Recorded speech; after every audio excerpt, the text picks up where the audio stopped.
Сәлем достар, бүгін біз сіздермен бірге трайфл жасаймыз. Ең алдымен бисквитке жұмыртқа мен қантымызды араластырамыз. Одан кейін ертілген сарымайымызды құйып, қайтадан араластырамыз. Разрыхлитель какао. Какаоны сапасына қарай қоссаңыздар болады. Енді осыны араластырамыз. Ұнымызды қосамыз және де араластырамыз. Қою масса шығады.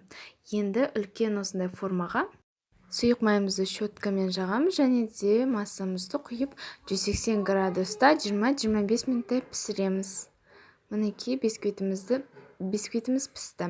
Енді микроволновкаға ысытылған сливкемізге шоколадымызды қосып араластырамыз. Жақсылап әрі тез араластыруға тырысамыз.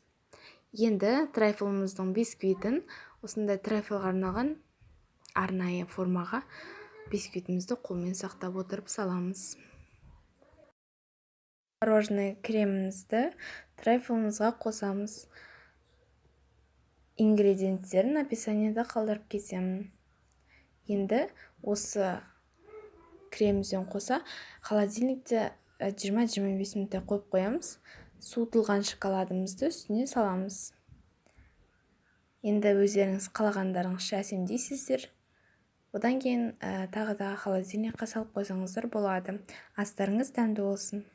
Сіздермен болған мен Кәлима Қуанышқызы, сау болыңыздар.